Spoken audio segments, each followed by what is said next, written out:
Into every generation, a podcast is born. One group of 3 Earth life forms, chosen ones. They alone will wield the strength and skill to dredge up old fanfiction and expose it to the cold, harsh light of 2019.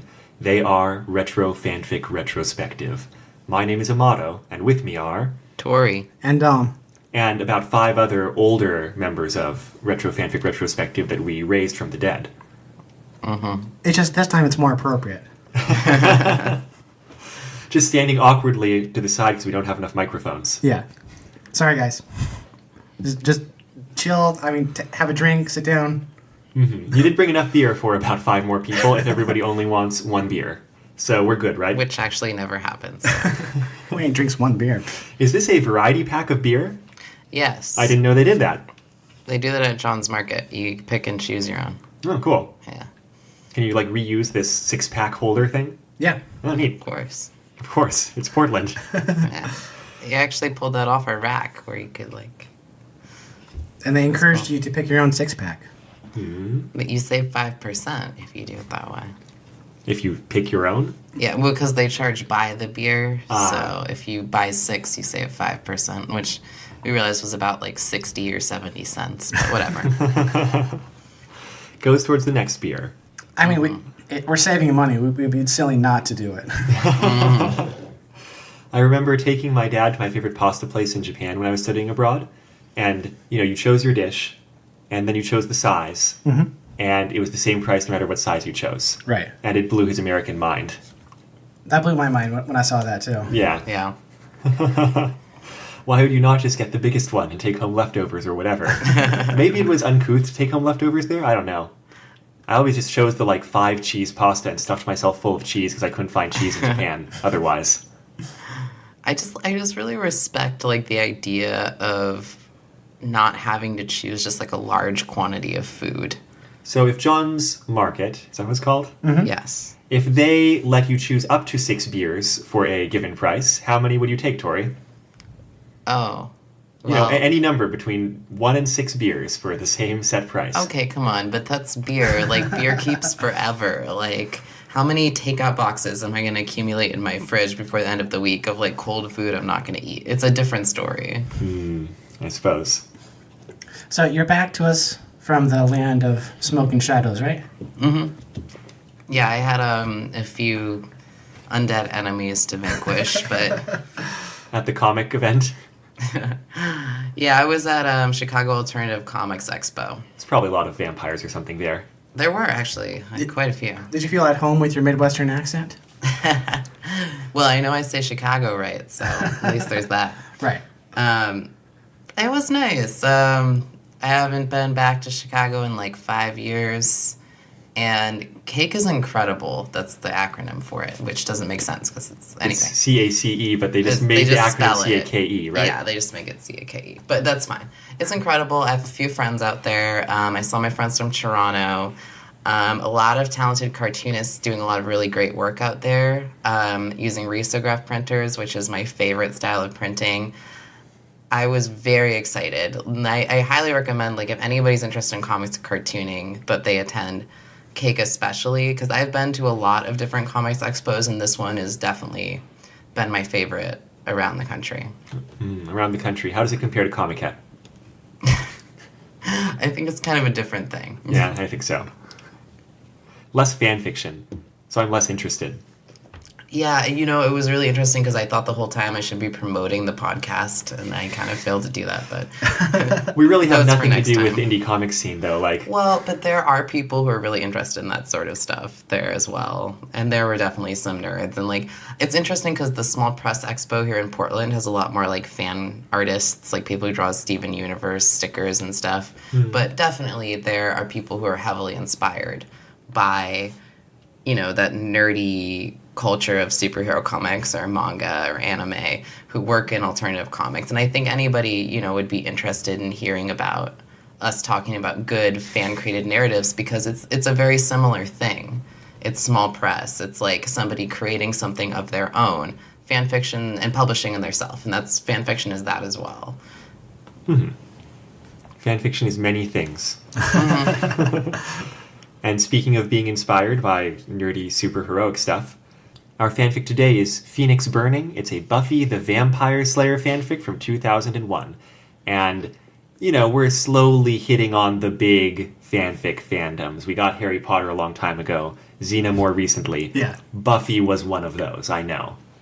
That's about all I know about the fanfic scene, but I know that it was big. But it doesn't play too heavily in your mind because it doesn't sound like you were too into Buffy at the time. No, at the time, I don't think I watched any Buffy while it was on air. I watched some Buffy afterwards. Like when I went to Wesleyan, I was required to as part of our standard curriculum because it's the alma mater of, what's his name? Joss Whedon. Yeah. They made him part of the curriculum. No, I'm joking. But I feel I like wouldn't be surprised. I actually probably watched the first couple seasons of Buffy at some point just because everybody else liked it, and the first season of Angel, likewise. And I saw some amount of Buffy beyond that, scattershot, like the more well-regarded episodes from the middle of the series, or late middle. And Angel, I think I just petered out because I got distracted by something else. But I was enjoying both of them. Mm-hmm. Sure. Yeah. Whereas I can see you two looking condescendingly at me because I think you've probably seen everything twice, right? Well, I think that's my default look, but yes, it is also condescending in this case. No, I wasn't trying to. I think I'm just jet lagged. What are your Buffy's experience? Buffy's experience. I didn't watch Buffy until college, and, you know, Taryn showed me that. We've had Taryn on as a guest before. Taryn showed me that, and it was another thing that was nicely curated for me because we skipped the first season, and then Taryn felt it was just episodic, and eventually I did go back and watch it. But anyway, we started the first episode. We watched the first episode, and then we started the first episode or like a season finale of the first season, and then the first episode of the second. Taryn filled me in on any like little things I might have missed, and then we also watched the first and last season of Angel because Taryn was like, yeah, there's a bunch of stuff happens in the middle, but the last season's like the best. So obviously by the end there's a lot of stuff like Connor being Angel's son that like I had no idea about, but I basically had a guide. So I feel like I've watched all of Angel even if I haven't. I think someday I will at some point watch it all, but I've watched all of Buffy multiple times now. That's a terrible thing to do, watch the first and last season of something like that. Yeah, but it's kind of fine if you have somebody telling you everything you missed. But at the same time, I am sort of like, maybe we should have just watched all of it. Like, what would the harm be in that? I'm not sure it's fine. It's a bit too much to just be kind of blurbed about when you're watching a show. Yeah, well, we were young. Yeah. Taryn felt like, you know, he was right about the whole thing. And this season was good, and this season wasn't. I don't know. If you do rewatch things, I suggest... watching Buffy up until season, what was it, about 3? And then once Angel starts in that continuity, then switch between the two. Watch the season of Angel, watch the season of Buffy. That's what I hear people recommend, Okay. yeah. Yeah, it's a lot of fun because then you can know when the crossover episodes happen at what point in continuity.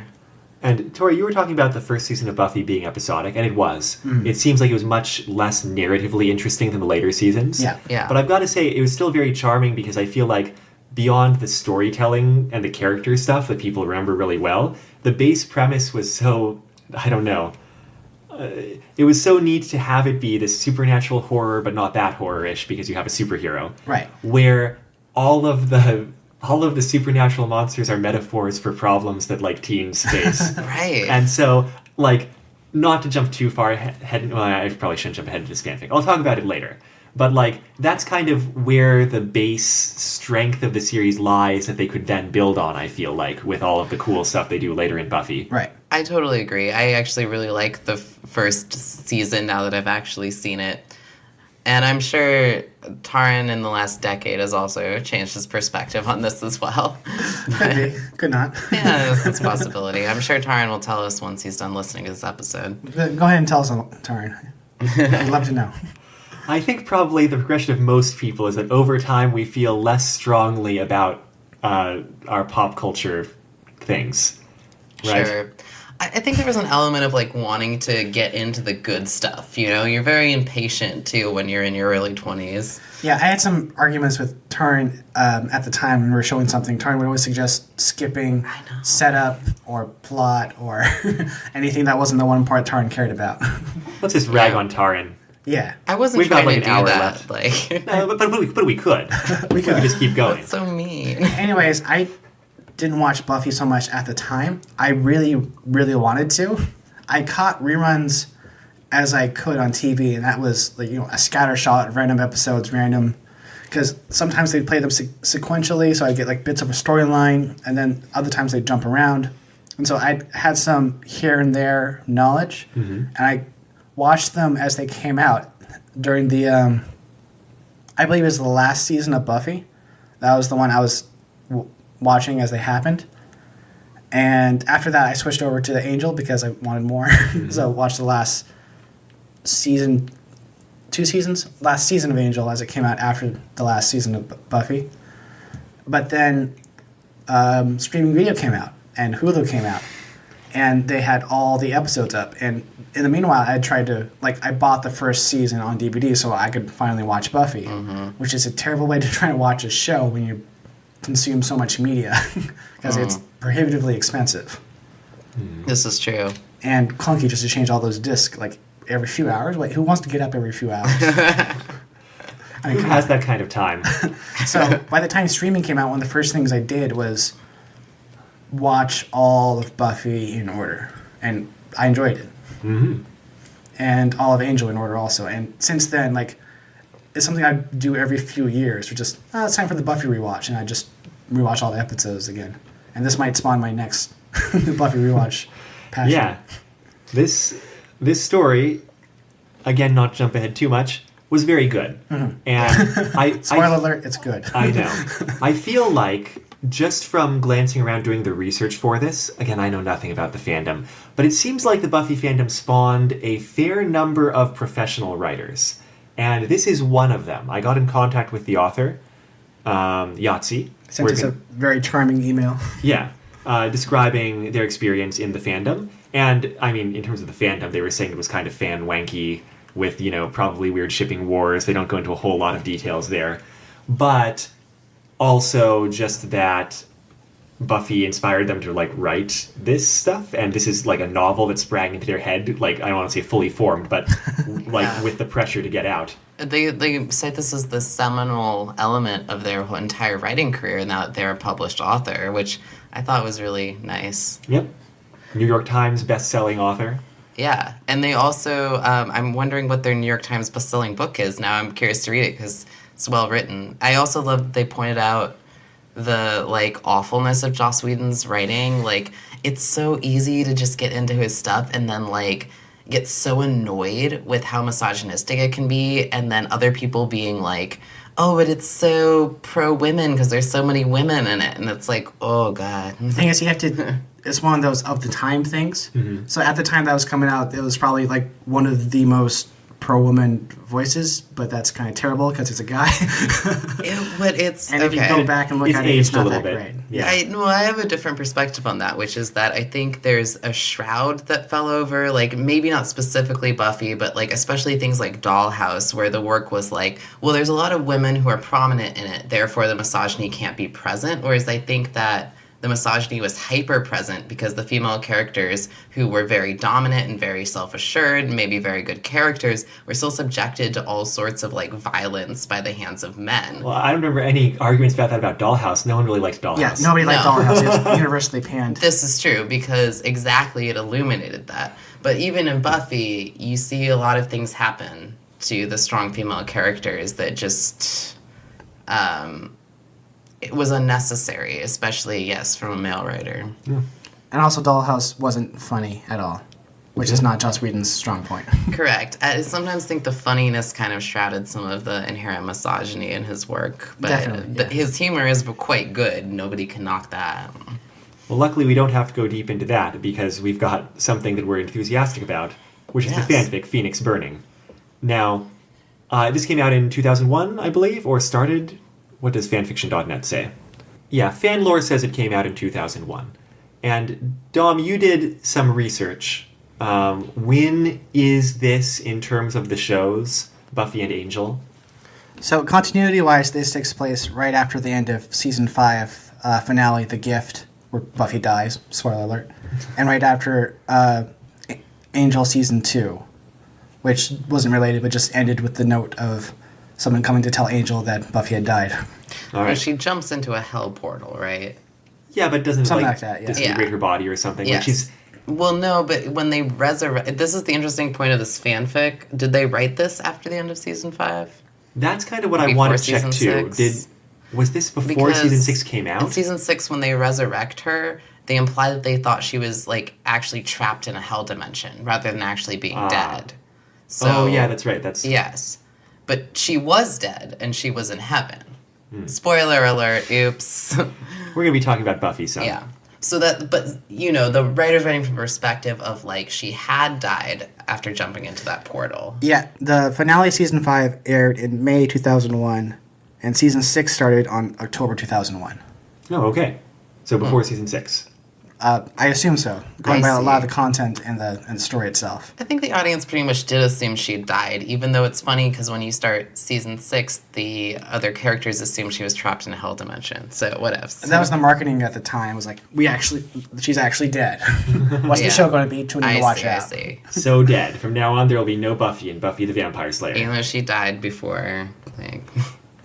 All right. Well, the fanfic's long, so we should probably start talking about at least the broad strokes of it.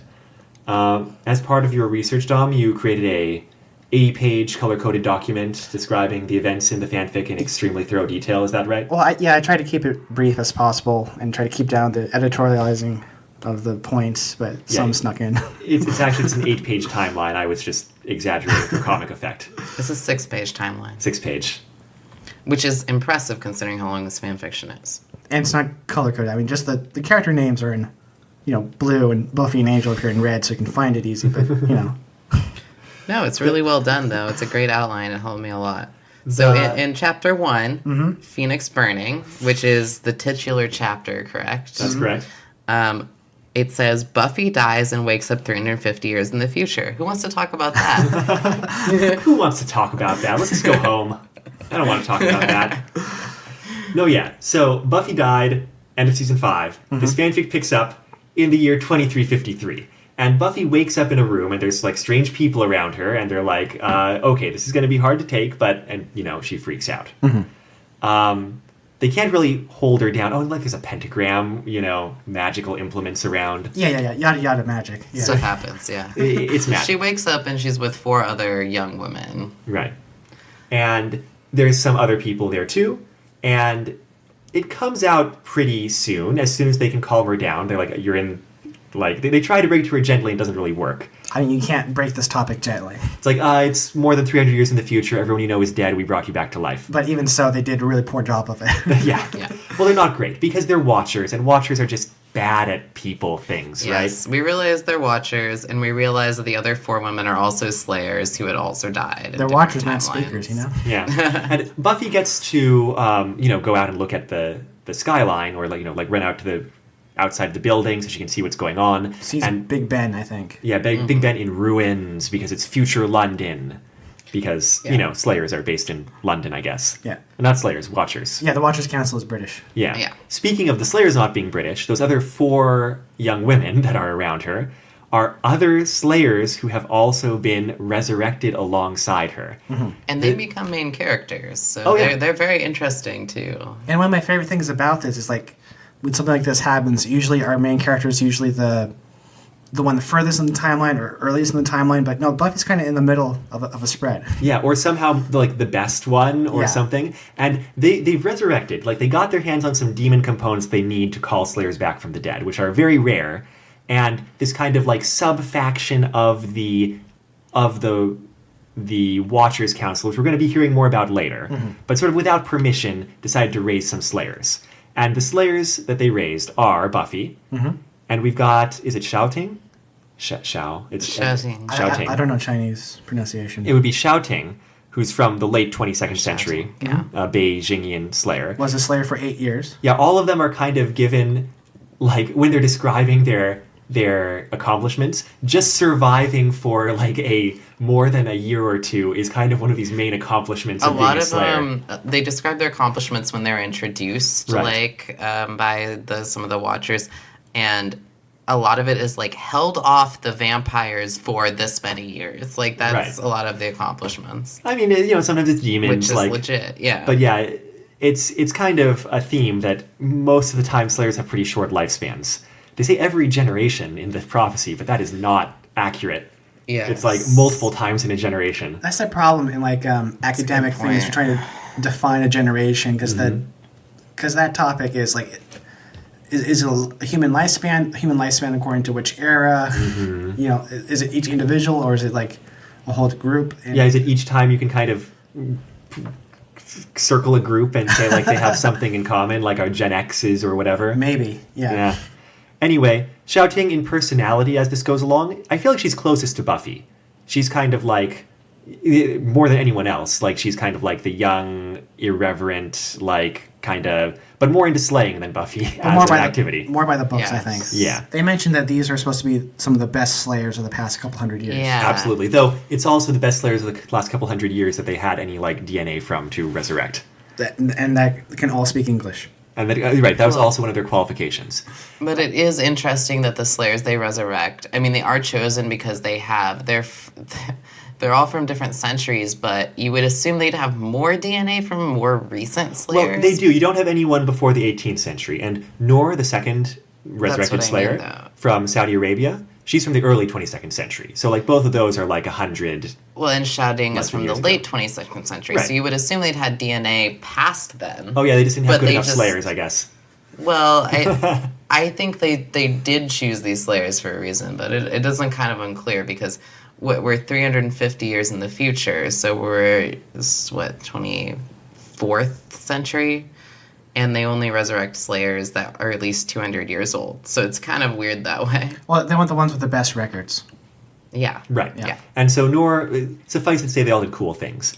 She's from Saudi Arabia. Her personality, Buffy describes her at one point as not suspicious, but some synonym of that. She's kind You mean of cynical or like cynical and kind of no nonsense. No nonsense. Yeah, Standoffish, maybe. yeah. But she's also probably the one who is like takes the most pleasure in staking vampires. It seems like. she's pretty aggressive Yeah. to everybody around her. Like that's kind of her. She's kind of like a brash hero archetype in a lot of ways, but like she'll sometimes crack jokes, but then she's also just like, I'm all about the killing. Yeah, so they were a slayer for 5 years before they were killed. You got Agatha, who is a Victorian era slayer. From also Bath, English. Yep. which is really funny because that's like, you know, Jane Austen-esque so much. And she's probably the most personable of these resurrected slayers.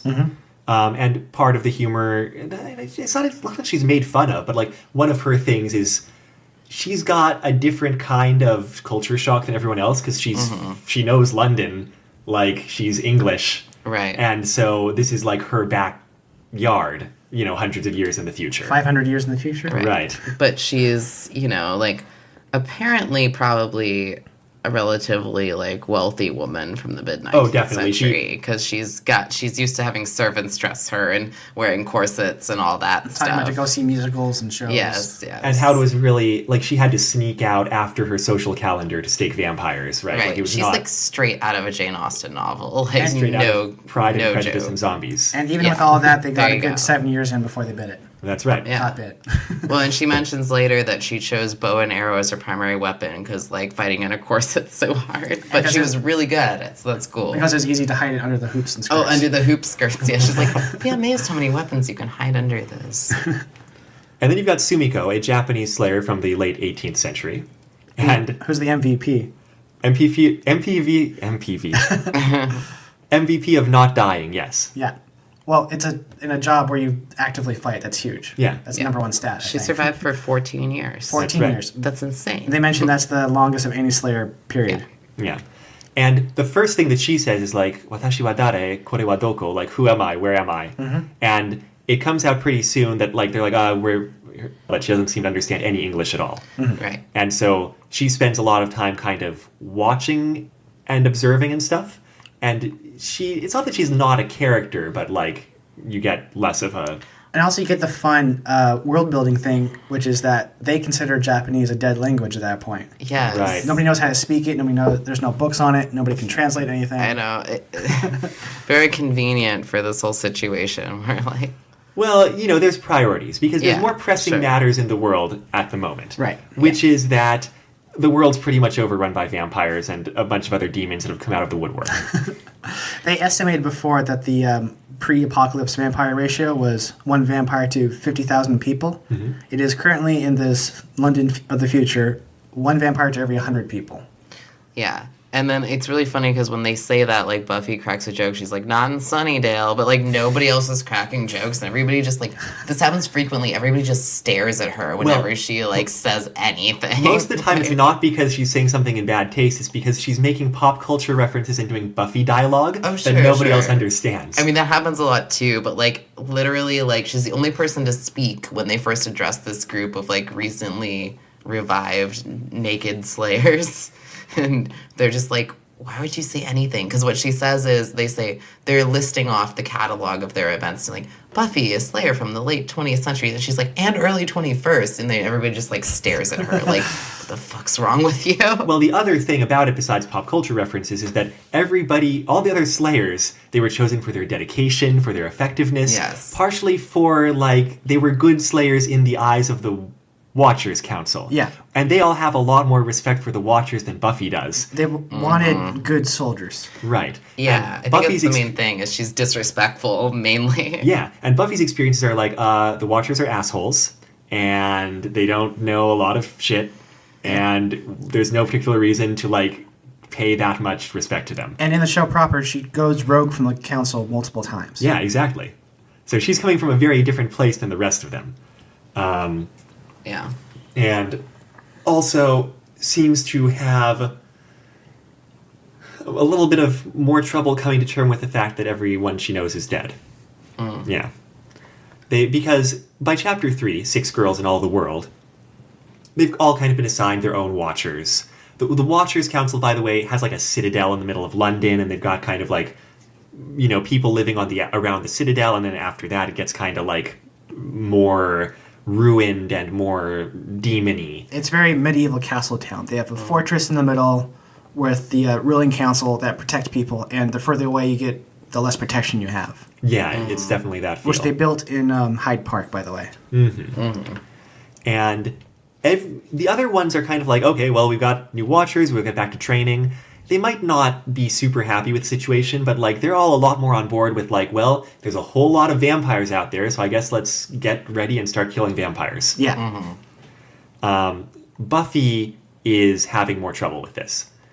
And it seems like, you're in Buffy's head, but, like, in her mind, like, she wasn't into slaying for slaying's sake, right? Mm-hmm. She was, in it to protect her loved ones who are dead. Right. Or whatever. And she's pretty traumatized, and she's being trained to, like, on the new weaponry a lot of the time, and she just feels like she just can't do it, basically. She's like, she doesn't have her drive anymore, I suppose. Yeah.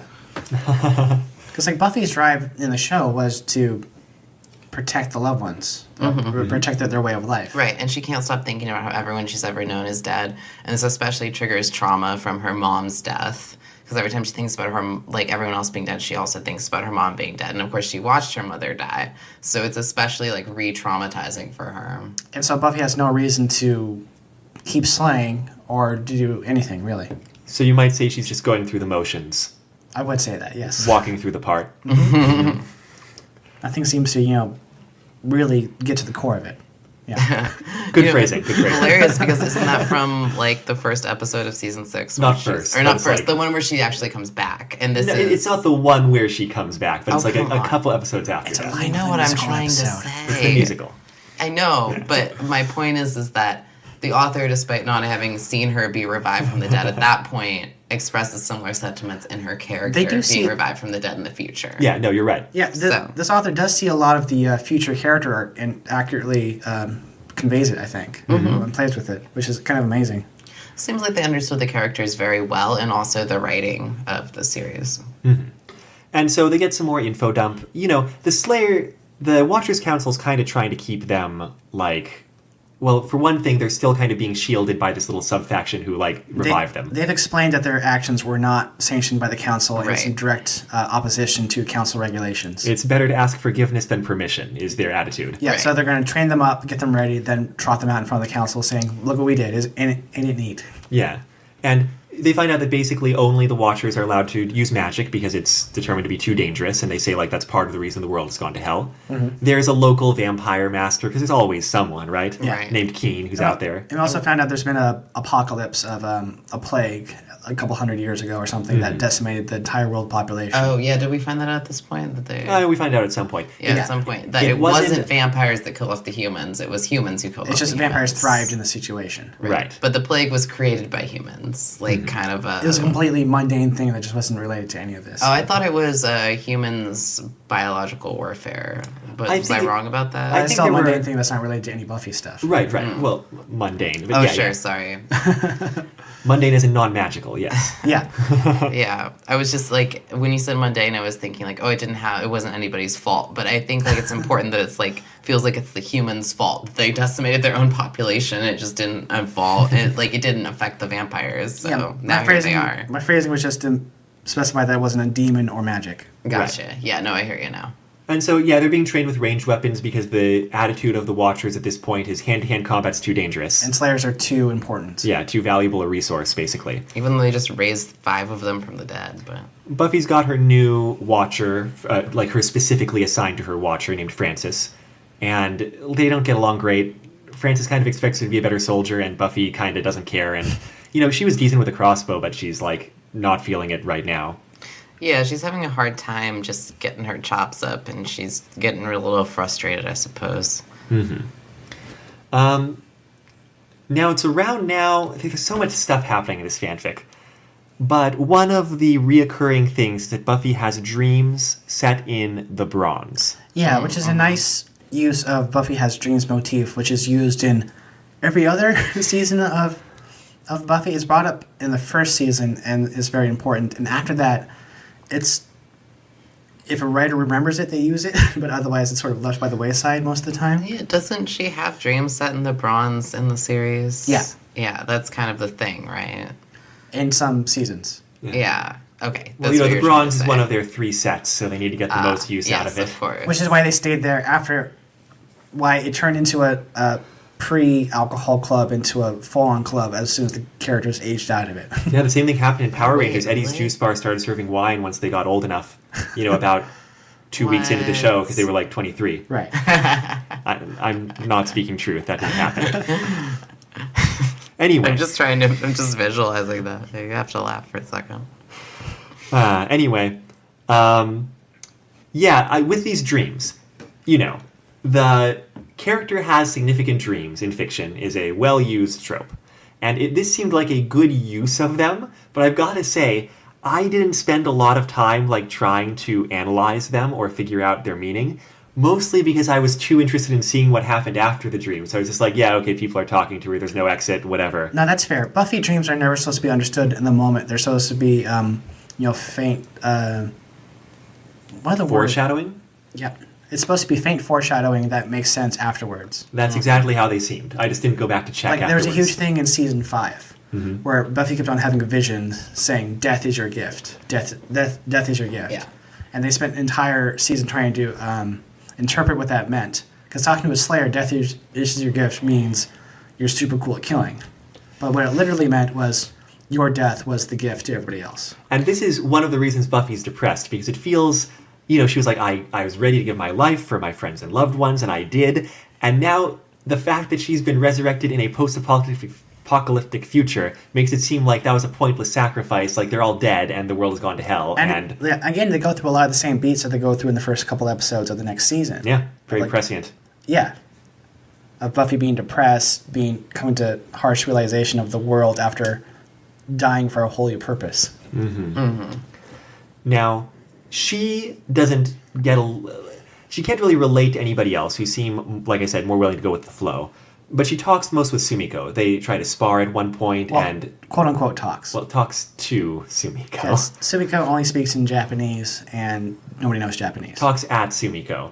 And, Sumiko doesn't seem to understand what she's saying, but, at least can tell that she's upset, at least. They have some body language connection. Yeah. It's like, oh, you seem to be having a rough time.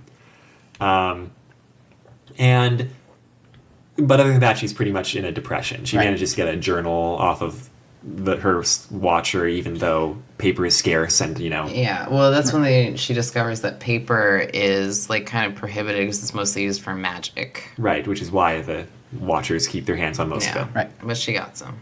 And now that we've got the kind of baseline introduction to the situation, we should probably just do the main kind of story arc things. Yeah. So, Dom, you want to talk about the Watchers Council and who is with them and such? So the Watchers Council effectively takes care of London, as it is, responsible for their protection against the vampires and also food and housing for the serfs, I guess. Yeah. They would be at this point. And there's a huge council now, and they're very important. And there's the head guy, Ishak, I think is their name. I think that's right. And once they're introduced there, they find out that Angel is a founding member of this new, super powerful council. Yeah, it comes out that, Wesley became the head of the Watchers Council eventually, Yeah. and kind of recruited Angel. There's this funny part where Buffy at one point, they're telling Buffy, it's like, actually, your old Watcher became the head of the council. It's like, Giles did? They're like, who? Oh, no, we're talking about... No, they were just confused, and she found out from Wesley, Angel that it was Wesley. Oh, yeah, it was Wesley. Like, Why did they say it was my Watcher? Well, Wesley was your Watcher for a bit. technically, right? Yeah. Anyway, so Angel's there, and that's a big deal, and that's kind of what pulls Buffy out of, Yeah, she finally gets out of full her depression. funk. Yeah. And she finally starts shooting them arrows and doing everything right. And she's so excited and all that. I kind of liked how even Buffy mentioned about how it's kind of stupid to pull yourself out of depression because somebody else is there. Well, yeah, but like we were saying, her depression was partly because everyone she knows is dead, and now, look, it turns out someone who you Yeah. know is not dead. Yeah, That's like a big deal. Yeah, it's a helpful person to be around as a friend. It's good. Yeah, now at first he's kind of holding her at arm's reach, and she can't figure out quite why, but once they get some time together, it's because he's got weird-ass, political situations with the Watchers Council. Because this is a world where everybody knows vampires. Vampires are killing everybody, and it's a vampire on the council. Right. And, in theory, everyone knows, yeah, he's got a soul, he's been with the council for a long time, but there's public perception, and there's also factions in the Watchers Council who don't trust him, and he's been, stepping very carefully for hundreds of years in, not doing anything that might make him kind of suspicious or suspected. Yeah, and at this point, they come to the conclusion that the person that brought Buffy back chose Buffy not because they were a good slayer, but just to rattle Angel personally. Yeah, have him make some kind of mistake. Right. Yeah. Because she's not the same type as everybody else, right? The kind of council respecting, Right. living to kill vampires a lot more so than Buffy. Yeah. But nevertheless, they kind of end up striking up their relationship again. And at some point, they introduce all the Slayers to the public, where you really get the scale of how important Slayers are in this new society. They're treated like avatars of God, pretty much. Yeah. And people are, saying kiss my baby to cure its rheumatism. I'm God, paraphrasing. yeah. But yeah, and they Because meet. babies have rheumatism. I may have just made that up, but that's the vibe. Yes. And there was No, a there Slayer baby already, thing. Yeah, there was an existing Slayer at the time. whose name is Skye, and she's like a new Slayer, and it's reflective of kind of the celebrity / saintly status of the Slayers. That her big things living up to her predecessor, who was really beloved by the people. And Skye is a brand new Slayer. Yeah, she's really new. Yeah. Yeah, so Slayers are very popular in the people, and we also get a perspective on how humans are living, which is pretty not great. Not great, yeah. Buffy trades some paper to a witch. She doesn't realize she's a witch Until later. until she's like, "Oh right, paper's only used for magic," but she trades it for some cloth because paper is very highly valued. But she sees the bright colored cloth, and the person she trades it with, Tam. Is like, those colors will attract vampires, and Buffy's like, yeah, no, actually probably not, but also I really like these colors. But Tam says if there's any chance that it reduces vampire attacks, people are willing to take that. Correct, yeah. Right. And then Buffy, she values the paper a lot because Buffy has no money, and Buffy's like, you're a witch, and Tam's like, don't say that out loud, oh my god. And so then they have a kind of bonding moment because they're both witches. Yeah, and speaking of bonding moment, bringing back the colorful cloth is kind of a bonding moment with the other Slayers. Xiao Ting is like, yes, clothes with colors. Yeah. And they have to recruit Agatha to sew them because she's the only one with sewing skills. Right. But then Noor, is Nora not on board? she's just like, what are you doing? That doesn't have to do with Yeah. killing vampires. Who cares?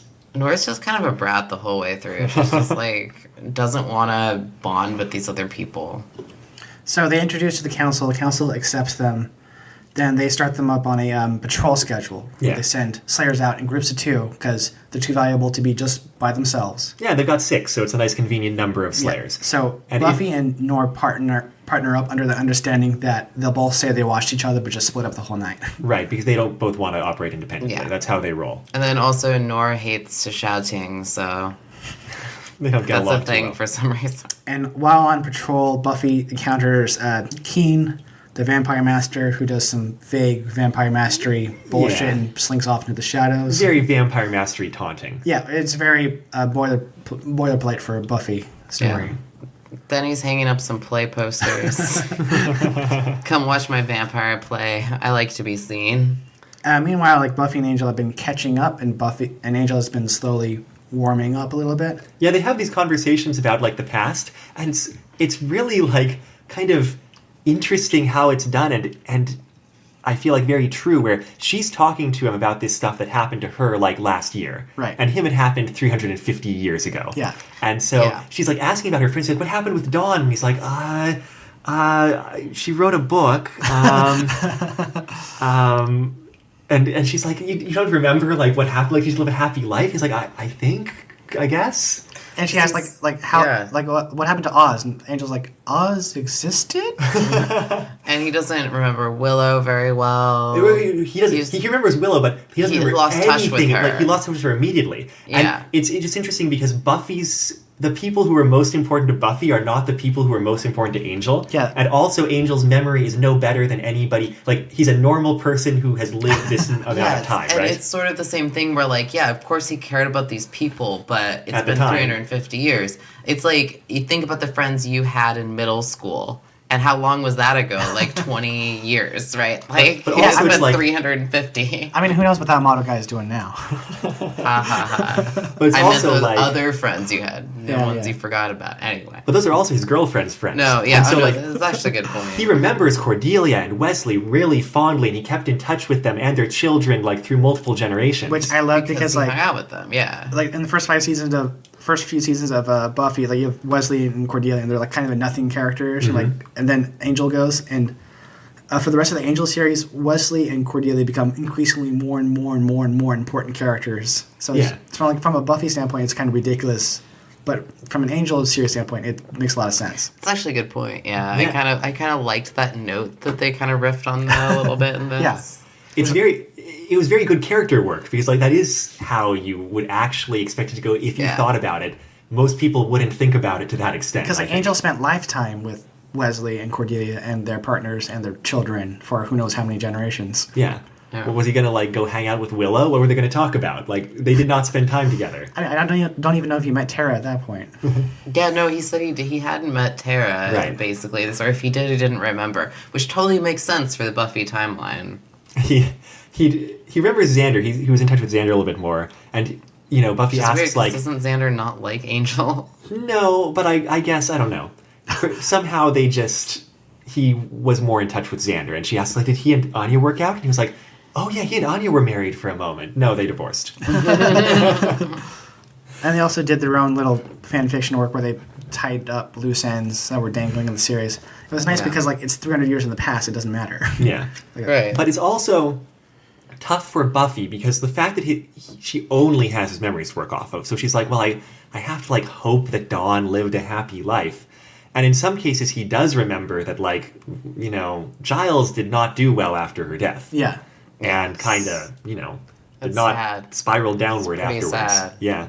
And it's really depressing for Buffy to know that. And Buffy has this moment, just of reflection, where she's like, how many times did I see him hide a bottle of liquor after, like, a depressing time? And, yeah, that part's really tragic. I was like, whoa. It was great because in the show, when something bad did happen... He would drink. You did get, a shot of, like, of Giles just alone in his apartment, the lights off, with drinking. Mm-hmm. And that was actually mentioned, like, at some point when he started dating someone that, like, wasn't that part of it? Like, she, like, never mind. I can't remember it well enough. I can't remember Giles dating many people. He dated this one woman. Dated Miss Calendar, but Calendar got killed by Angelus. Oh, yeah. There was something where he quit being depressed and quit drinking. I don't know if it was because he was dating her, but My point is, like, I always related to his character because he kind of had that, like, that loneliness, and the author seized on that and, like, made it a real quality of his. It's sad that it brought his demise, but it's also not either unlikely because he's a very caring person, you know? Yeah. Lots of good character work, even the indirect stuff.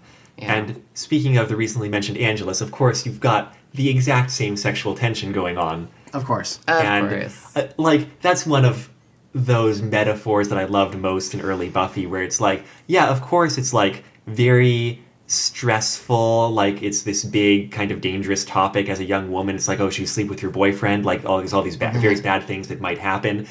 And in Buffy, of course, that becomes like they are going to lose their soul and turn into a horrible like mass murderer killer because it's Buffy, and that's everything has to be ratcheted up to like.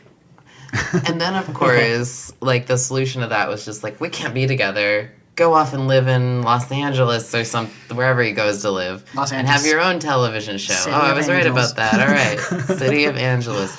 Yeah. Anyway, my point being, we should move on, but nonetheless, it's funny to me that her reuniting with him, like, sparks their romance all over again, considering that they'd made such a deliberate choice never to have a romance. They mentioned before that part of Angel's motivation right after Buffy's death was, like, in memory of Buffy to try to create a better world, which is why they helped found the council as it exists today in the first place, why they stayed on it, why they kept doing it. Yeah.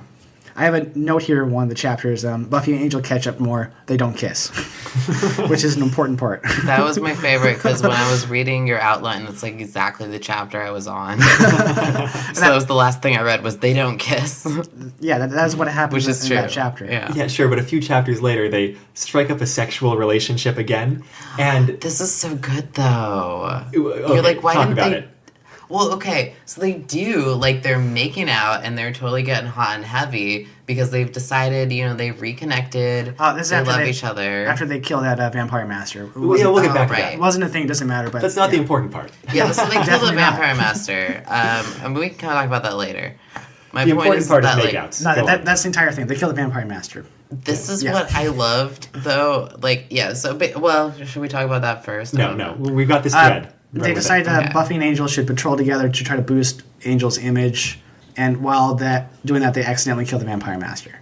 I mean, it's good in that it's a demonstration of what Buffy's one strength over the other super elite slayers is. Is defeating the bad guy of the season. Yeah, I mean, like Creativity. improvisation. Yeah, is what I was gonna say. Improvisation, which Yeah. they've mentioned before.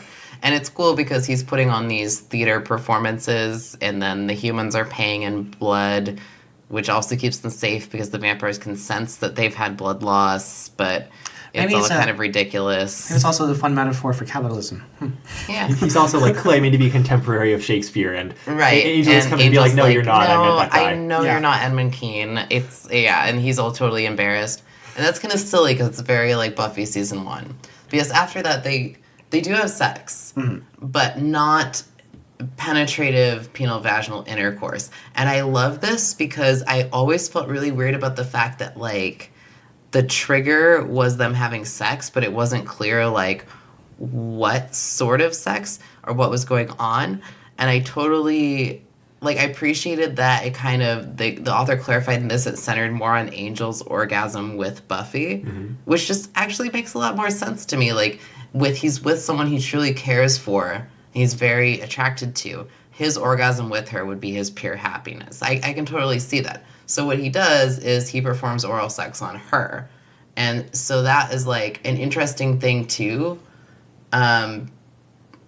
It's also really funny because they try to explain it to Agatha, who's, like, the 19th century proper woman. society And she hang-ups. has no idea what they're talking about. But I love that they were able to do that.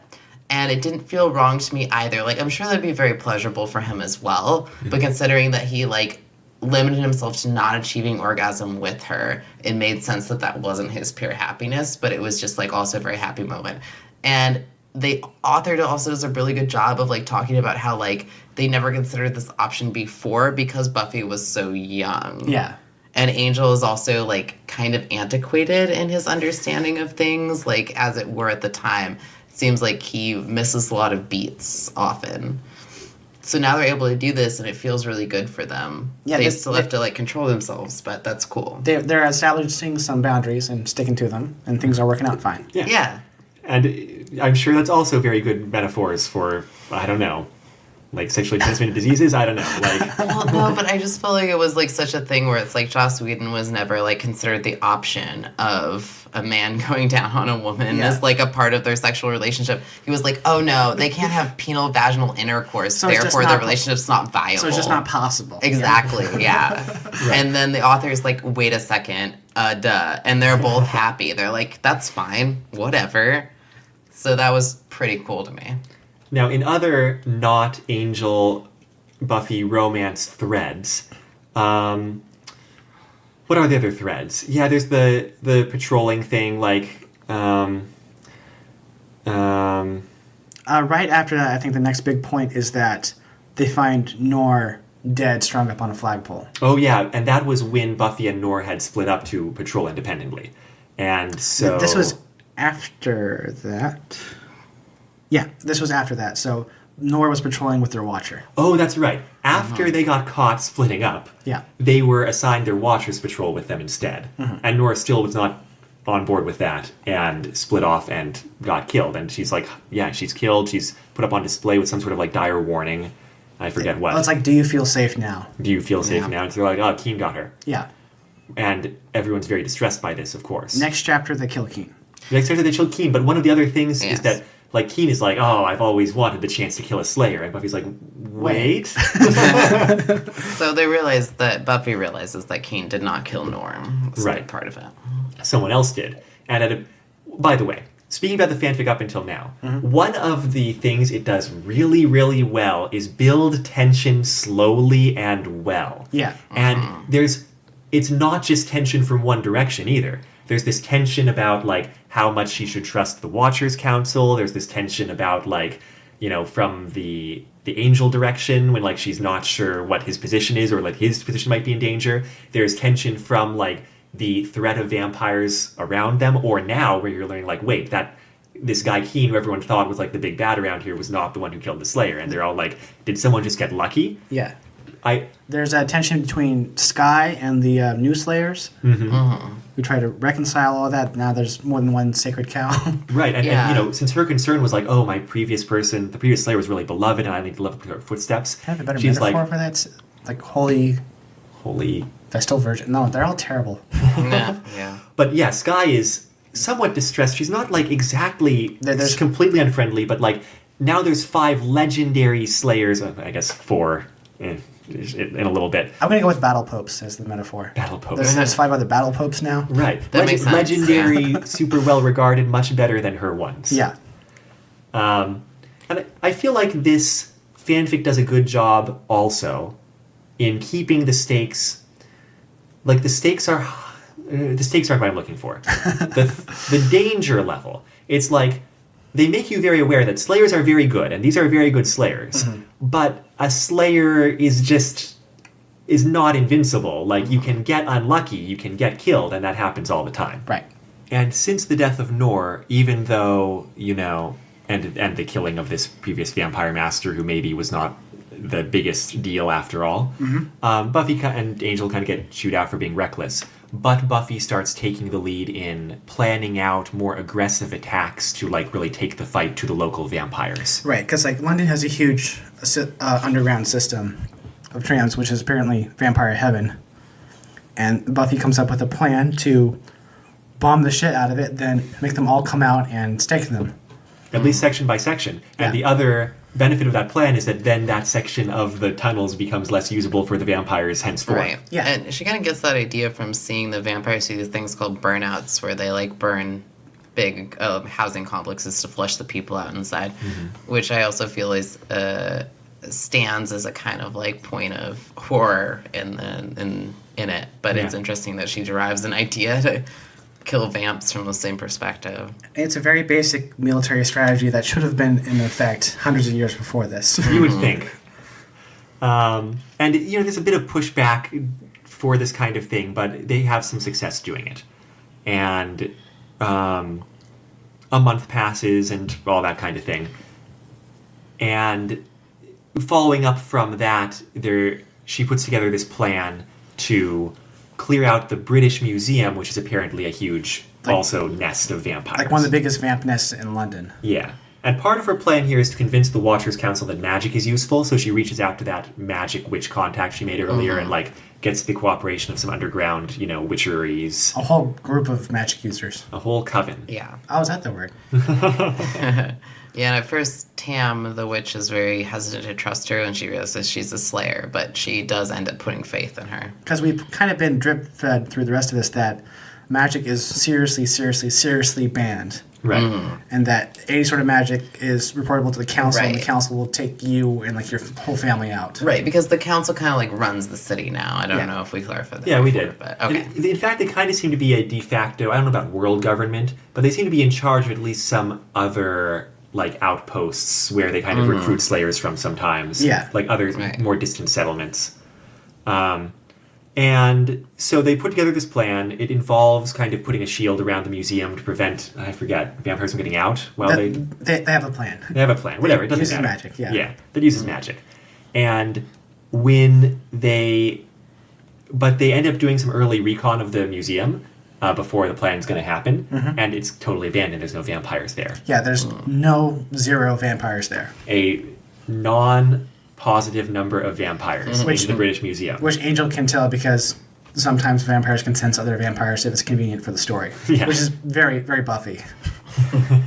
Well, he's like, I can smell that, like, no one's been coming through this, and this is the main entrance. Yeah, exactly. The Yeah, but only entrance. But then you cut to clips where the vampires being ambushed by other vampires in the show, yada yada. Yeah, well, Well, whatever. whatever.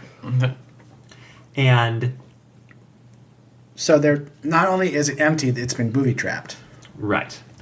Now, it's been booby-trapped. Buffy's almost crushed by the Rosetta Stone dropping on her, which breaks. Some rock, and then somebody identifies it as a Rosetta Stone.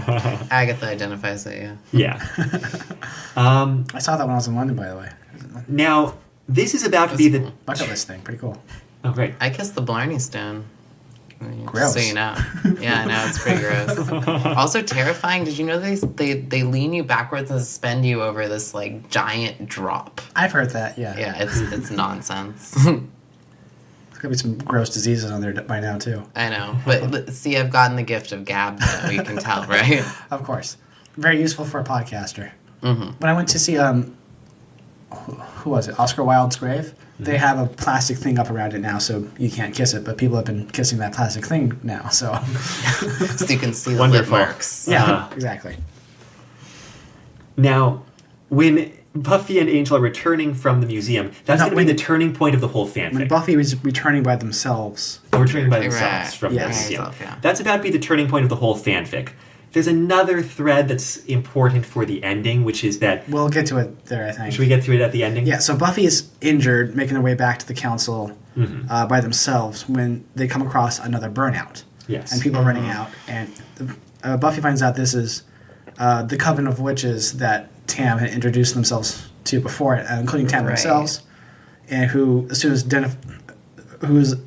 as Buffy identifies Tam, Tam gets killed with a crossbow bolt, and we find that Skye has done this burnout and is killing all the witches. Yes, and the reason there were no vampires there is because they had been warned, and the reason that these witches are being killed, who were going to be part of the plan, is because someone had leaked this plan, and Skye is killing all these witches, or leading up this effort to kill all the witches. Yeah, and so Buffy is heavily injured at this point, and Skye says, "You had to stand up and fight me, so this will work." And Buffy's like, "Yeah, no, Right, I yeah, refuse to fight you. if you want to kill Yeah. me, then you'll just have to kill me like a dog." And yeah, just so our listeners remember, Skye is like the new Slayer in this era, and she's pretty young. One assumes they're called at 15.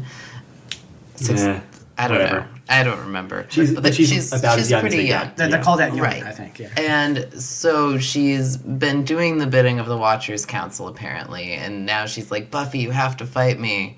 Buffy realizes that she's also the one who killed Noor, but Buffy is just like, I'm not gonna fight you, kid. Like, she kind of feels bad for her, right? And in a certain sense. Yeah, well, she killed Noor and she killed these witches at the behest of the Watchers Council because they want Yeah. to keep all their resources firmly under their thumb. And that includes a monopoly on magic, and that includes the Slayers Right. doing what they are instructed. It also And- includes not fighting back the vampires too far. and keeping the vampires a present and prescient threat. Yes, we kind of realized that later on. But Buffy also, Skye gets really desperate and kind of manic at this point. Like, this is what makes me important. This was what makes me valuable.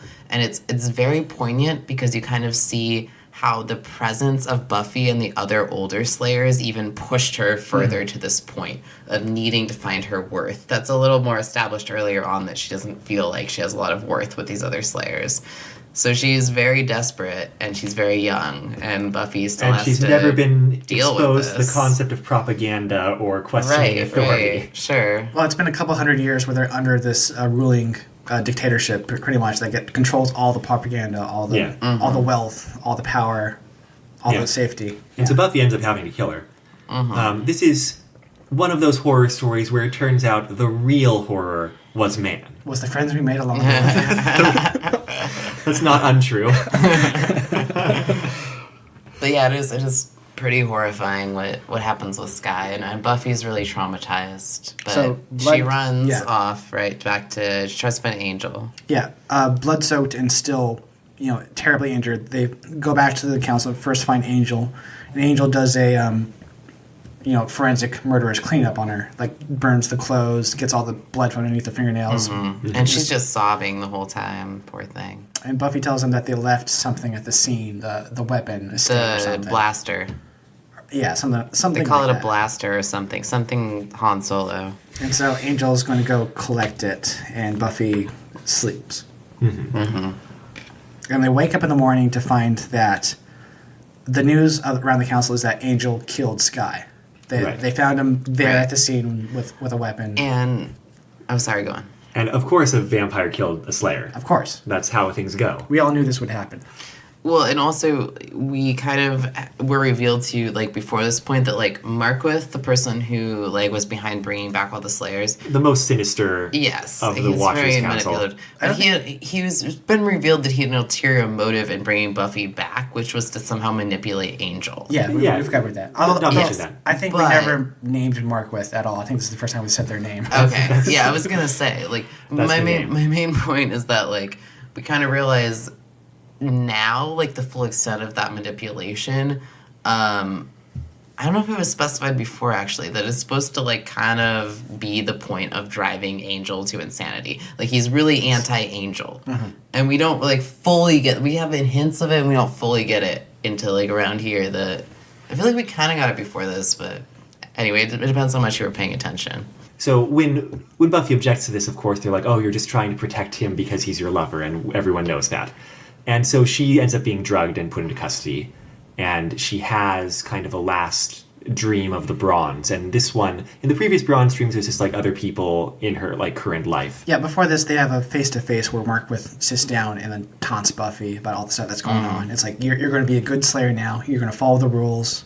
Yeah, or else. You don't even have to do all those killings and stuff. It's still going to happen. We're just going to have other people do it, and you just have to stand and smile and be a Slayer.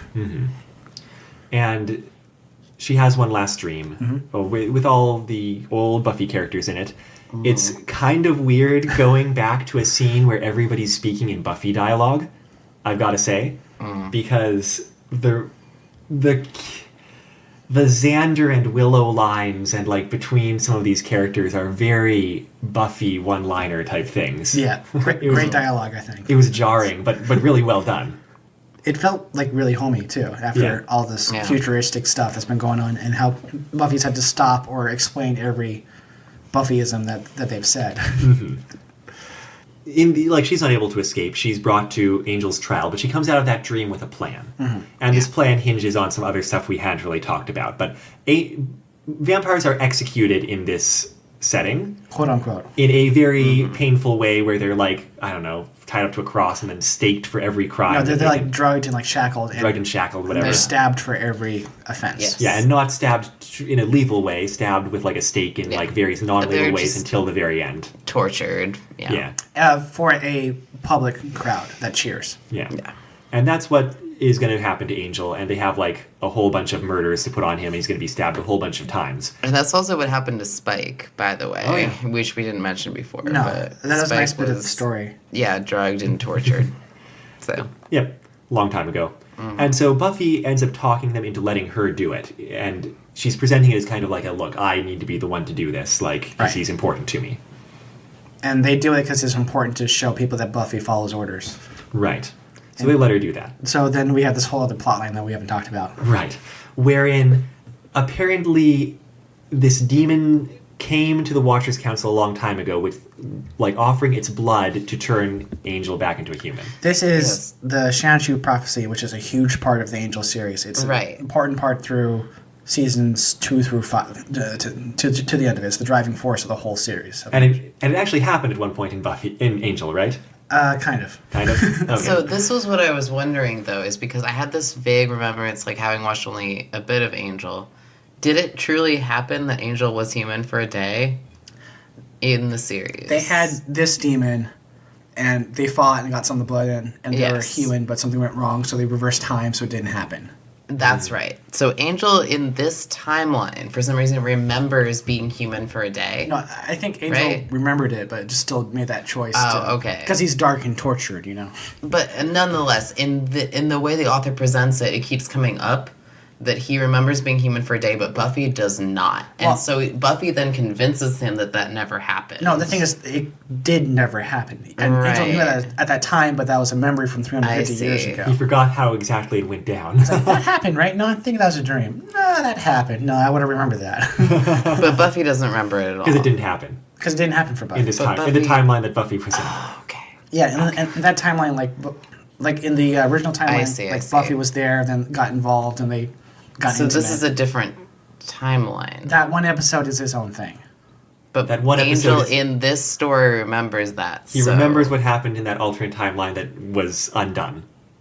And that's just what happens in the Angel series. That's just a one episode thing. Okay, anyway, moving on. So he remembers that, Buffy doesn't. Anyway, but it's important. The point is the Watchers Council's been sitting on this demon's blood that's supposed to be fated to turn Angel into a human, and they've convinced him that, like, oh, that prophecy is actually a metaphor, and you'll find peace of mind, not humanity. Because, like, throughout this series of Angel, they kept on trying to retranslate and translate the Shanshu prophecy. It was purposely vague so they can change to what it meant at different times. But actually Francis, like Buffy's Slayer, ends up like basically putting into their hands this blood that is Buffy's Slayer, Buffy's Watcher. And basically returned this blood to them and like expected them to use it to turn Angel human. And so Buffy's plan involves staking Angel with a stake coated in this demon blood. Soaked in it. That turns him human, albeit very, very painfully. And then she gets to use the power of, like, you know, mass Slayer worship to be like, look, he's been forgiven and turned human. No, that's not exactly how it goes down. That is pretty much how it goes down, yeah. No, but she spends this whole time talking to these people who never realized how evil, like, the Council of Watchers were. She does that, too. Yeah. She also gets to, like, stand up before she stays. Oh, I guess it's the wrong order. That's more of her proof of her point when he does turn human rather than anything else, because people are listening. And she's saying, like, they've manipulated you. And even Francis, her watcher, and, like, all these other watchers didn't realize how the council was manipulating people, keeping vampires there, etc. Anyway, her speech seems to be the turning point to me, rather than Angel turning human. I guess you're right, but... Well, it's like the official thing, but they could still cover that up with bureaucracy or different factions. Sure. And this turns the entire population of London to Buffy's side afterwards. Yes. I agree. Right. But yeah, anyway. They're performing a miracle as the speech is the main gist of what she's trying to do here. That was just the way to drive it home. All right. Well, I think also Save Angel is part of it. Oh, yeah, that too. Whatever. And so there's a schism in the council. Schism. Scow. Schism.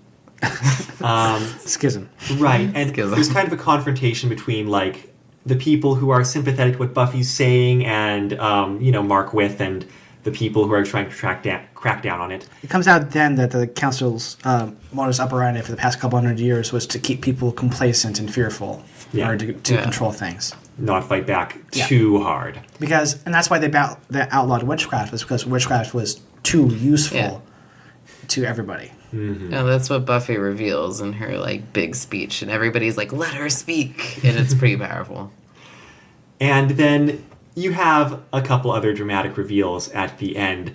One of the cool things is that Sumiko, who's been around this whole time and apparently kind of been getting tight with Markwith and or, like, involved romantically with him. There's this weird thing where she had married her own watcher. Oh, way back in the past. Right, yeah. way back in the past. And so, like, there's an implication that she might be getting tight with Markwith because, like, he's her watcher Well, because like now or they whatever. disappear from the party at the same time. is what they Yeah, do. it's and just... Markwith seems happier for some reason. So they kind of stereotype her around that, which is... But then what's revealed is and really also dope. that, like, she hasn't picked up any English. She's, like, just been... Sure. And people have commented on it. It's like, why isn't she making more of an effort to learn some English? And they're like, well, she's got a lot on her plate, or, you know, like, she's whatever. But Sumiko's been doing good slayering and just been a good Markwith lapdog in the meantime. And he's kind of using her as his right-hand muscle in this last scene.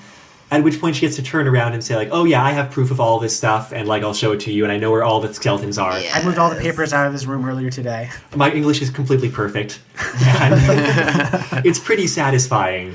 It is, like, after how many, like how many thousands of words in this, tens, hundreds, thousands of words in this story we get this, like, Sumiko being like, I knew English all along, and I was just playing this bastard. We haven't talked about Sumiko a lot in this podcast because they're not central to the plot, but Sumiko has been a constant throughout the story. And they're always there and really a lot of good character moments, and it's been...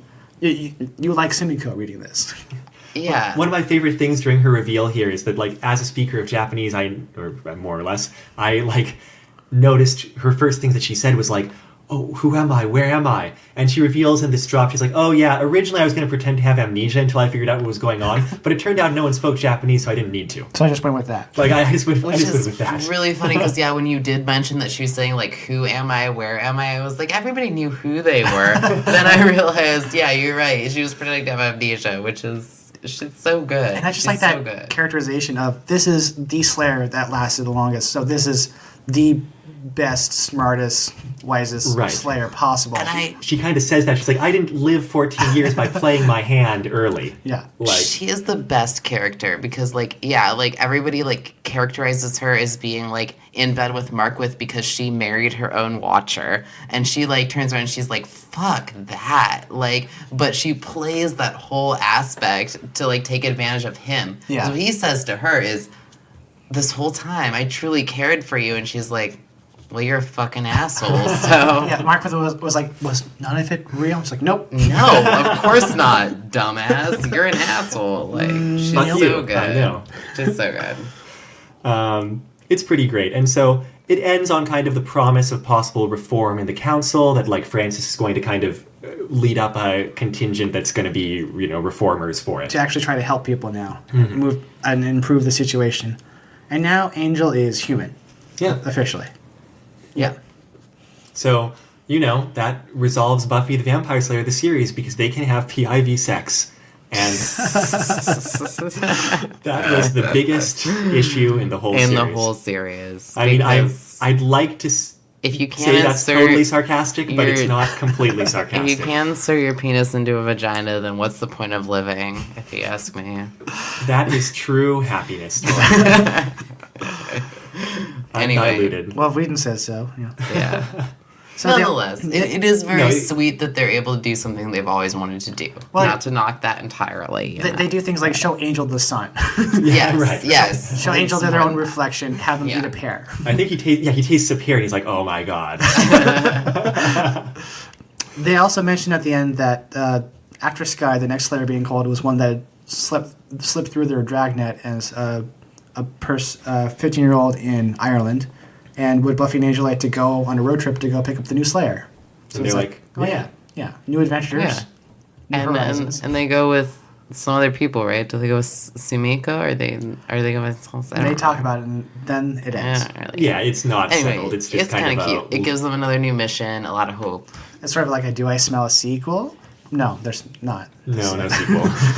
But it's a lead-in to, like, a hopeful future for them, which I think is important because when Buffy first arrived in this quote-unquote future, she felt like she had no future.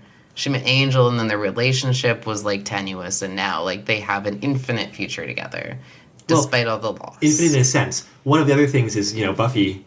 There was a source of angst for Buffy, a very understandable source, where she was like, wait... It's possible for them to just revive me, and if they, like, get more of this demon blood, they can do it again. Yeah. And, like, so there's this prospect of a horrifying existence wherein Yes. she might die, but then she'll be revived another 500 years in the future to fight vampires or whatever. Like, who knows? Yeah. And so one of the things is she makes Angel promise, like, look, when I die, like, burn my body. Like, don't let anyone have that Yeah. available again. Completely fair. Yeah, totally fair. Yeah, and now Angel's also going to die in like an earthly timeline too, though. So they feel like they can make this natural life together. I think I kind of like the ending that wasn't just an ending, but it's like they're also doing something else, but they don't have any obligation to tell that story. Kind of gives it like a like a rolling ending into a start. Sure, right. Like, the main things that this story was concerned with have been resolved, but that doesn't mean, like, everything in the world has a bow tied on it. Yeah. You know, it's well done. I just felt like it was a very like typical ending for a very engrossing novel, where like at the end the characters are like driving off to somewhere new. Right. Yeah. And their whole future is full of possibility. I feel like that's your typical hopeful ending. Like, it doesn't call for a sequel, but it makes you feel good. It makes you feel fuzzy. Like, they're off into the sunset, basically. Makes Yeah. you wonder, yeah. The length of this fanfic is novel length. It's Yes. short of 100,000 words, but it's like more Yeah. than 90,000. It's a novel. It's a novel. 24 chapters. And I feel like one of the things chapters doesn't tell you much if you don't know how long Yeah. the chapters are. Well, each one was about 12 pages. Okay. Yeah, so that's a novel. And I feel like one of the things I enjoyed about it was that it felt like a novel. It had themes that it progressed with the whole way. It had character arcs that progressed with the whole way. Like, I feel like everything was kind of really well structured. And I feel like I've had to complain about the flow of fanfic several times in recent memory. Yeah, And this is the opposite of complaining about the flow. Sure. The flow was very good. Yeah, one thing we complain about fanfics usually with a lot of chapters is that they get progressively beefier chapters as it goes on. Mm-hmm. Each of these chapters are about more or less the same length. They are, Plus yes. or minus a few pages. They're all pretty much exactly the same length, and they're all pretty well paced. Mm-hmm. And each chapter has its own kind of conclusion. It's well done. Right. It makes use of the length too, with all the world building and kind of uncertainty about where it's going. When Noor died, I was like, oh, this is going to be one of those like horror things where the Slayers are picked off one by one. Yeah. That's the kind of story it's going to be. And it isn't. Like, that moment was still necessary for the story because it's one of the things building to like the Sky reveal and like the being willing to kill her and all that kind of Sure. thing. But it just wasn't the story that you thought it was going to be. And, maybe you thought that master vampire who was built up a little bit was going to be important.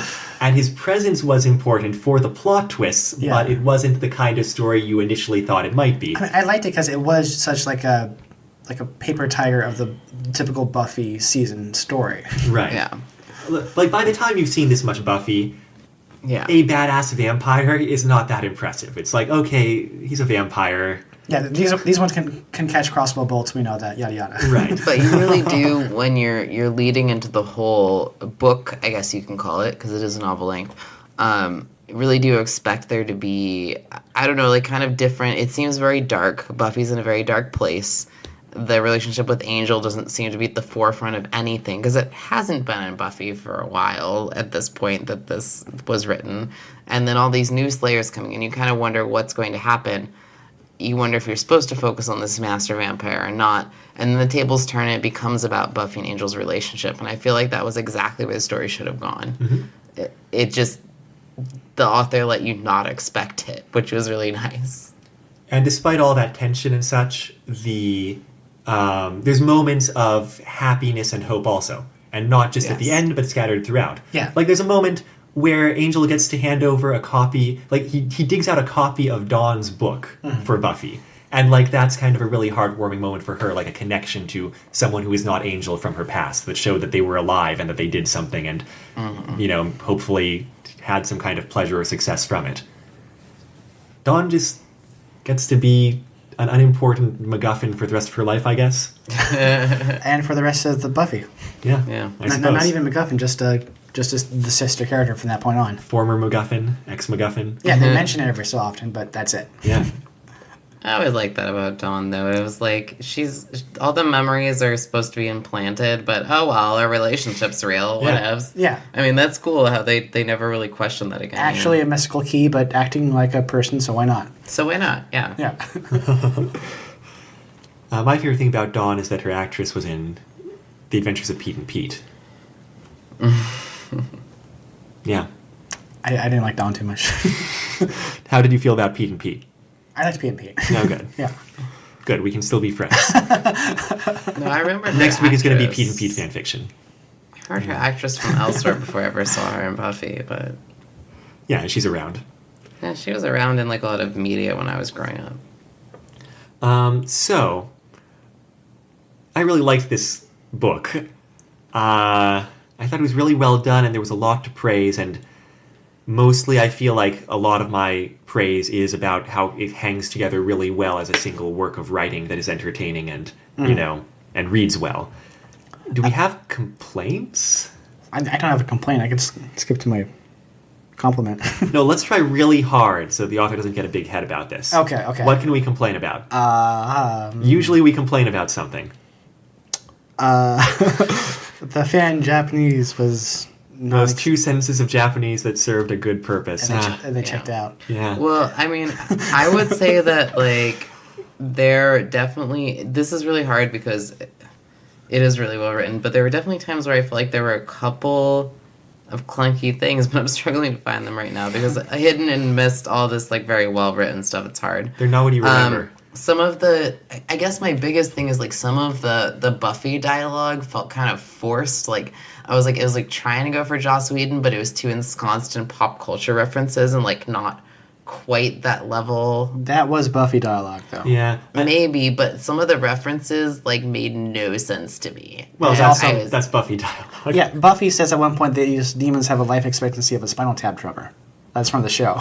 Yeah, I know. Yeah. I mean, like, some of them are really good, but some of them just miss the mark for me. Oh, here's and, my... And I'm not saying that, like, maybe that's just me, okay? But that's my criticism, all right? So, there you go. Here's my other favorite Sumiko moment, where after a whole book where a running joke is people rolling their eyes at Buffy when she uses her Buffy dialogue pop culture references, and they're like, whatever, I think I got what you were saying. Like, at the very end, talking with Sumiko, that kind of thing comes up, and Sumiko says, it was usually clear what you were saying from the context.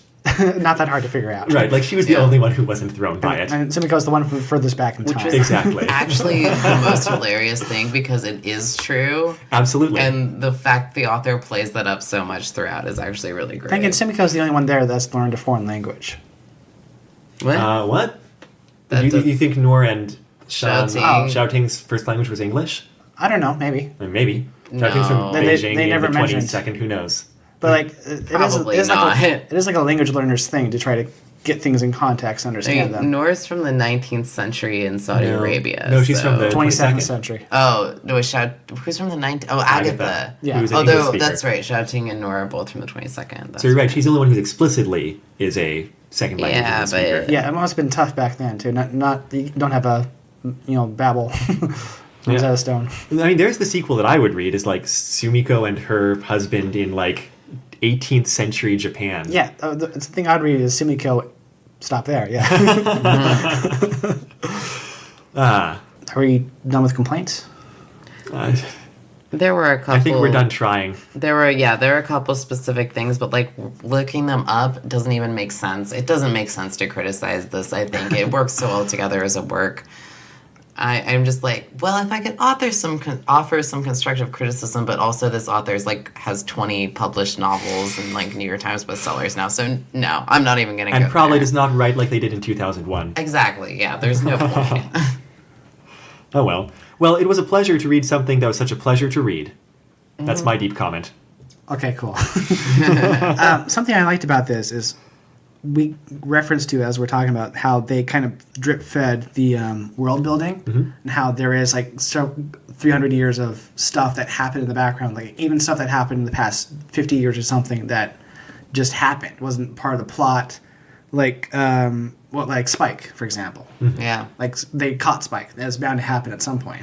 Well, especially since he was coming Sure, around sure. like, Yeah. trying to be a vampire master And they at them. brought Spike, and they brought him there in London to see if Angel would try to do anything about it. That's part of the history between Yeah. Angel and Mark with.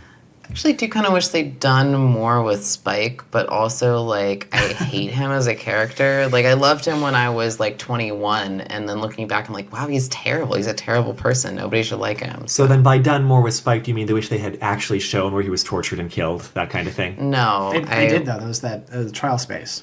Yeah. Well, I mean, Yeah. the exact moment, but yes.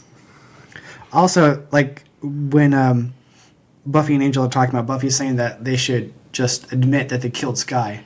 And Angel says, Buffy, no.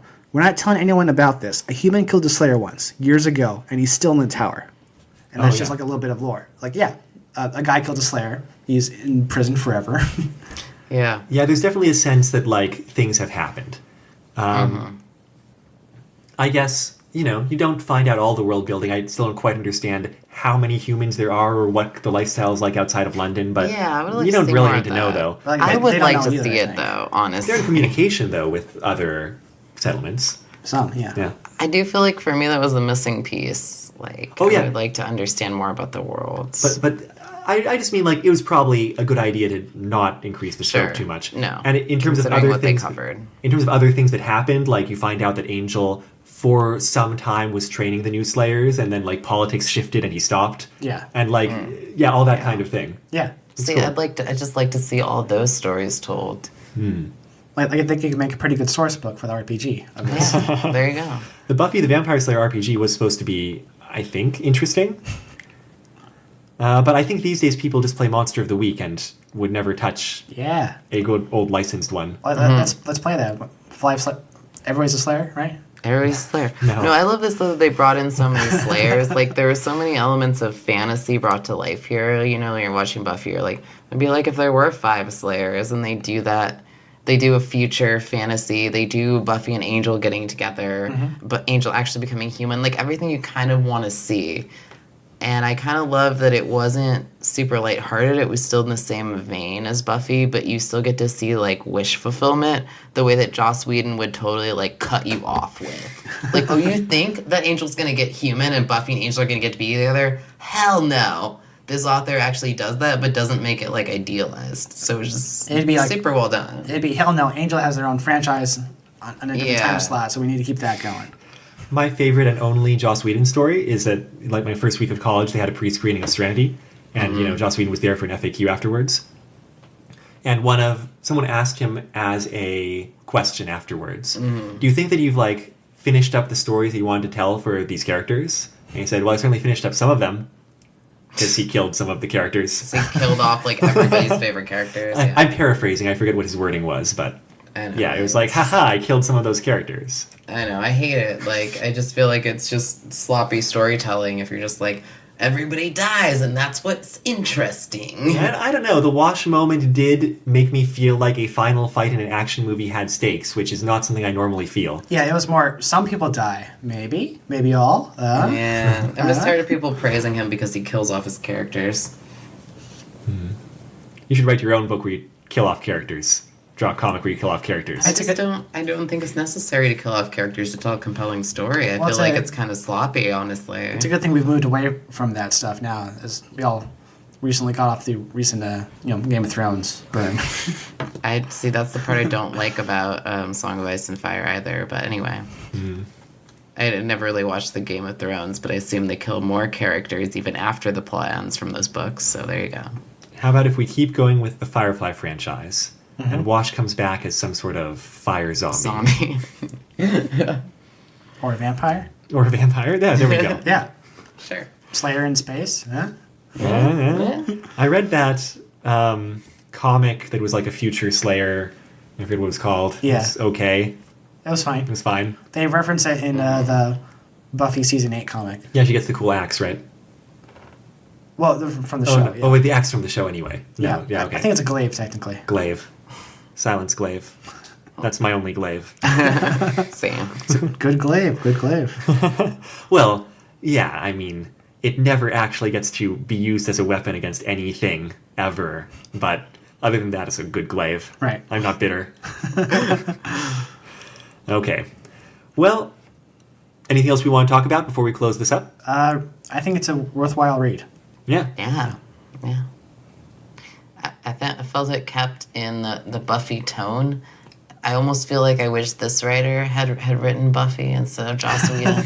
I don't know. Maybe their dialogue wasn't quite as humorous, but it's hard because you don't get the same delivery. But their storytelling, like the stories were totally there. It's like what I wanted the characters to do, like at least Buffy and Angel. So it was good. They took the story to an interesting place from the very beginning. Like first chapter, I was hooked. Yeah. Yeah, it was a really Totally. good premise. Yeah. And it just fit in with that same Buffy universe, even though they took it totally to a different setting, which was dope. Yeah. I was a little worried about assigning you all a novel to read in between our much shorter works. It's going to happen again. Hopefully we find them as compelling in the future so that you'll actually finish reading them. I have no worries about my ability to read novels worth of fan fiction, but, you know, I'm just gifted like that. In fanfic reading prowess. Some of us have other things to do with our lives, Amano. Well, I mean, I've got 2 kids, but I'm fine neglecting them if I'm going to be reading some good fan fiction. That's the spirit. Yeah. Priorities. Priorities. I have a comic to work on, so I got bigger things. Is it Bigger fan fish fiction? to fry. I got a podcast edit, but yeah, fuck it. I can just read more fanfic. Maybe you can have different priorities, Dom. No. We're all agreed. So, what is it? Fanfic first, then comics, then editing the podcast, then children? I don't do all of those things. If one of us did all of those things, then yeah, that's what would be about right. But all that said, next week we're going the opposite direction in length and going down to a good, like 7,600 words. This is not the shortest we've ever read because They Say of the Elves exists. But we're going to be reading the short story, Sherlock Holmes Arrives Too Late, by this guy Maurice LeBlanc. I speak French. Sounds Matt like it. LeBlanc's brother. Yeah. And it is not quite 100 years older than Phoenix Burning. So is it Sherlock Holmes fanfic? It must be a Sherlock Holmes fanfic because it is a story with Sherlock Holmes in it that was not written by... Right. What's his name? No, Sir Arthur Conan Doyle. I was going to say Edward Conan Doyle. No, that's the detective from that's the anime. That's still going, I think. Oh, that's Edogawa. right. How can that still be going? God. How can One Piece still be going? Well, yeah. Okay. Can Pokemon still be going? What's the body count on that show now? At a certain point, you just have to not go near Edogawa Conan. I don't think that helps. Because it has seriously be like 500 episodes. That's like 500 bodies. There's a lot of movies, too. Yeah. More than one person dies per movie. Definitely. Yeah. Well, So it's a low more average. than one person dies per day, so They just all around. accurate. They all right? die around this one kid in Japan, too. Yeah. I know. So truthfully, this is a Lupin story. Well, okay. It's a Lupin story, but it's a Sherlock Holmes fanfic. Right. By my strict definition of fanfiction. That sounds Wait. quite. I love Lupin the Third. Yeah. Yeah. Oh, I see. It's kind of funny that someone was writing Lupin the Third stories in 1906, but I guess we'll see what's up with that. That will be next week. You can find a link there at bit.ly/RFR Holmes. Holmes. Like Holmes. Sherlock Holmes. You Holmes. actually say the L? Yeah. No. Wait, what? What? You say it Holmes. Holmes. Holmes. Holmes. Holmes. Are you saying the L? Holmes. Are you saying the L? Holmes. You're not Holmes. saying the L. No. And you are. Sherlock Holmes. Sherlock Holmes. Sherlock Holmes. No, Sherlock Holmes. Sherlock Holmes. What the heck? This is great radio. I'm so mad right now at all of you. I kind of thought you didn't say the L. Well, you sort of say it. Okay. It's just you have to picture the L in your mind when you Well- say it. This is like an ant and the other ant. You mean aunt and aunt? Yeah, that one. Yeah. Those sound different. Okay. You definitely have to spell the L when you are typing bit.ly/RFR Holmes. It's Holmes or Holmes. Those are two different words. I don't know what is wrong with you. And it's going to take you to Project Gutenberg because this is in the public domain, unlike anything else we've read so far. And it's going to take you to a compilation of Arsène Lupin stories, most of which are not Sherlock Holmes fanfiction, but the last one definitely is, because it's got Sherlock Holmes in it. I would say can't wait to talk about it. Yeah, I would say you're playing kind of fast and loose with the definition of fan fiction, but we did just do one about re-death, so. Well, let me Okay, so Re-Death was probably not fanfiction. But let me give you my fanfiction definition. Okay. So it's got to be a story based on another story that was written by an identifiable author or authors. I have that in there so that it's like all of Arthurian legend is not fan fiction, or like Greek myth, or like I want to be able to point to like, oh, this is based on something that a certain person wrote. There's one book for the Arthurian legend, but anyways. Well, we could read The Once and Future King. Yeah. Because it's based really, really specifically on L'Amour d'Arthur, which was written by one guy. Yeah, that's like by an identifiable author, right? Yeah. But we wouldn't do L'Amour d'Arthur because that guy was, gathering together a whole bunch of like stuff and writing it anyway. And it needs to be done without the permission of that author or authors or rights holders.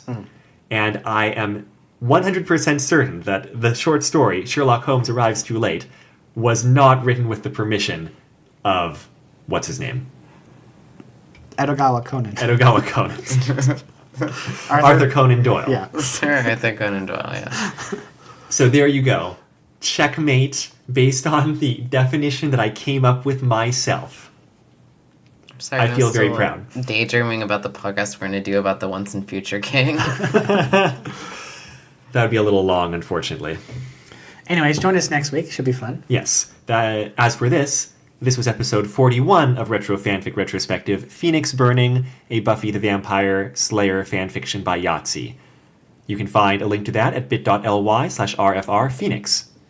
We didn't need to use that one for the Care Bears story, because that wasn't called Phoenix, it was called something.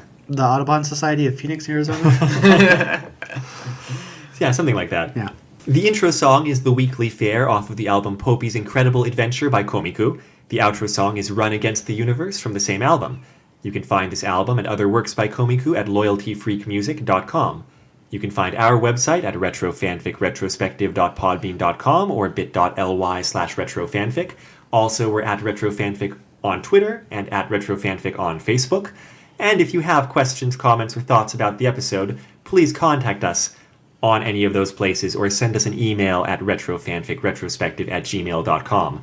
We did get a few comments on, is it just Podbean? Yeah. About our recent Harry Potter episode. On 39, Harmless and Easily Domesticated.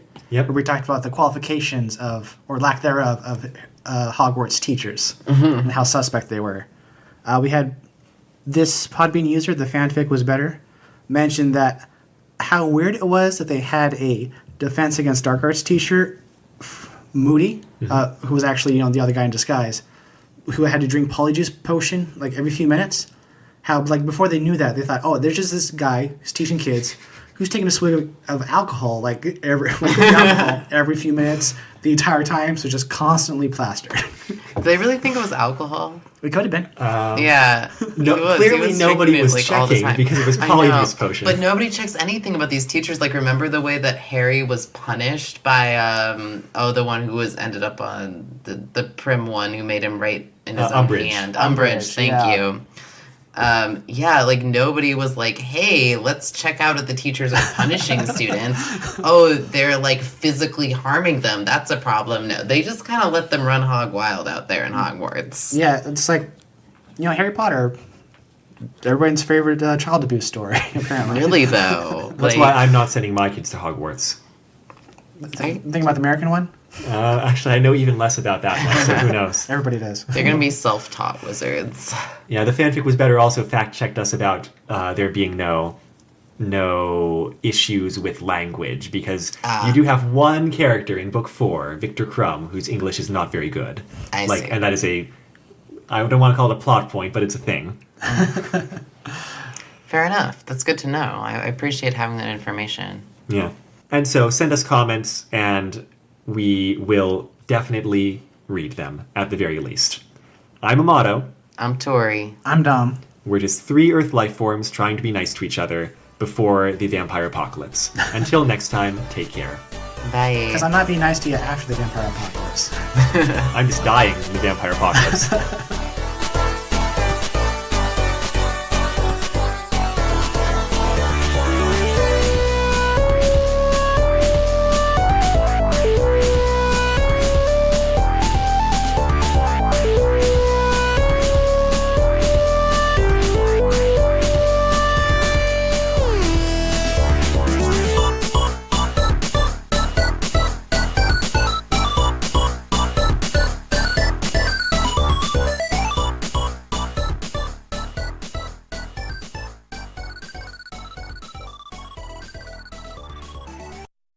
grr, arg.